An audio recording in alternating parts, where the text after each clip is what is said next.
السلام عليكم. اليوم ان شاء الله بغيت نبارطاجي معكم واحد المعلومه اللي بزاف ديال الناس ما كيعرفوهاش. الناس اللي كتجي سياحه لاوروبا، كنهضروا على الناس ديال السياحه. ملي كتجينا لاوروبا وكتمشي يعني كتقدا شي حاجه ليك ولا المونيطار ولا شي كادو ولا شي حاجه، اغلبيه ديال الناس ما كيطلبوش واحد لا فاكتور ديال باش دي طاكسي باش ما تخلصش ديك الضريبه ديال ديك التقديه اللي خديتي وداك الشيء. كتطلبها في لاكاس، يعني كدي معاك الباسبور ديالك، كيدخلوا المعلومات اللي فيه والنمره ديالو المسائل كلشي ديال داك الباسبور ديالك، وكيعطيوك واحد لا فاكتور باش انت، حيت انت معفي من الضريبه ملي كتجي كسائح هنا في اوروبا.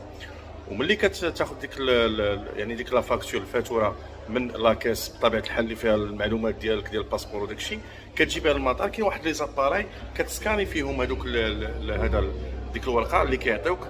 ملي كتسكانيها، كاين بعض المطارات اللي فيهم انهم كيعطيوك ديك التي في كيردوها لك مثلا اسبيس، كتبغيها بالدرهم ولا بالاورو ولا بالدولار اللي بغيتي.